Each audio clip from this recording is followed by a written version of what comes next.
Kung ikaw ay isa sa mahilig sa tahong, baka pwedeng paki-comment kung anong magandang luto rito sa tahong na nabili ko. Pero kung ang isa-suggest mo sa akin ay yung mga pangkaraniwang luto lang, ginisa o kaya ay butter o kaya ay baked tahong, siguro mas maganda kung ibahin naman natin yung pagkakataon na ito.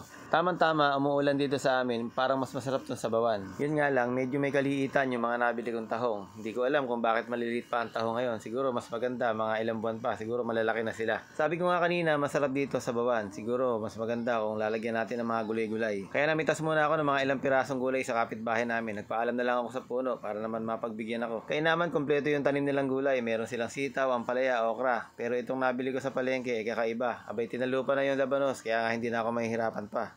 Nung tanungin ko nga yung labanos kung magkano ba, 20 pesos lang tapos tinalupa na. Pero pag may balat, 40 pesos ang isa. Doon na lang ako sa walang balat. Gagamit ako dito ng kamatis at saka sibuyas. Hindi na ako gagamit ng bawang dito. At higit sa lahat, gagamit tayo dito ng luya, pampatanggal ng lansa ng mga tahong. So maraming salamat sa lahat ng nanonood sa oras na ito. Welcome po kayo sa Cook and Taste. Sinimulan ko na nga ang pagigisa at inuna ko nga lang yung luya. As usual, pag may luya, inuuna ko talaga yan. Hindi magtatagal, pwede na nating ilaglag yung ating mga hiniwang sibuyas. Patuloy lang tayo sa paghahalo hanggang sa bumango na nga itong ating hinahalo-halong ginigisa-gisa. At maya-maya pwede na nating ilagay yung mga kamatis. Masarap sa kamatis yung medyo hinog pagka nilalagay dito. Pagka medyo hilaw, hindi magandang ilagay pagka ilalagay mo sa tahong. So patuloy lang tayo sa paghahalo hanggang sa malanta na nga yung ating mga nilagay na gulay-gulay na yan, tulad ng kamatis. At ito na nga, ilalagay na nga natin yung isang damakmak na maliliit na tahong.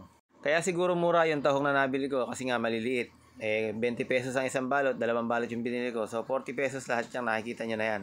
Kung isipin mo sa ganitong pagkakataon, pag nilagyan mo ng sabaw o nilagyan mo ng Sprite, pagka nilagyan mo ng konting timpla ay okay na. Pero lalagyan ko muna ng patis. Tapos hahalu-haluin ko lang hanggang sa bumuka na nga yung mga nagliliit ang tahong na yan.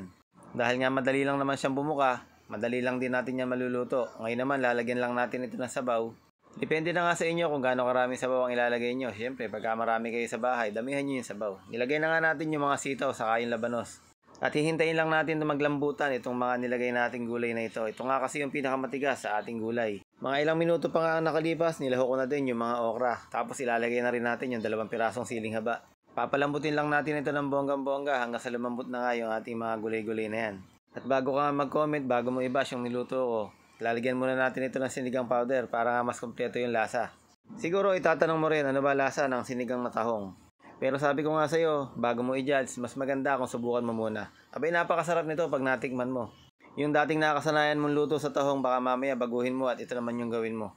Hindi naman sa pinagtutulahan kitang iluto ngayon to ha. Pwede mong lutuin bukas, pwedeng sa makalawa, pwedeng sa ikatlo.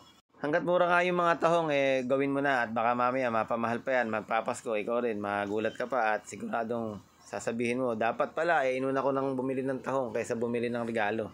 Well, joke lang naman yon. So, napakasarap naman talaga at ito, kakain na nga tayo. Sa mga gusto pa lang magpa-shoutout dyan, comment nyo lang yung mga pangalan nyo, pati yung mga lugar nyo dyan at ako na bahala sa inyo sa mga susunod nating video. Patuloy lang kayong mag-share, patuloy lang kayong manood ng ating mga video, mag-like, comment. At wag na wag mong kakalimutan mag-follow, baka mamaya hindi ka pa naka-follow dyan. I-click mo na rin yung all notification para shoot na shoot lahat. Abangan nyo rin yung araw ng live natin, December 24. Sasabihin ko na lang kung anong oras pag malapit na. Magpapamigay tayo ng konting pamasko, konting regalo para sa inyo. Siyempre, para mas makasali ka pa, mag-share ka na mag-share ng ating mga video para naman mas maganda. At bago ko pa nga maubos to, I love you all.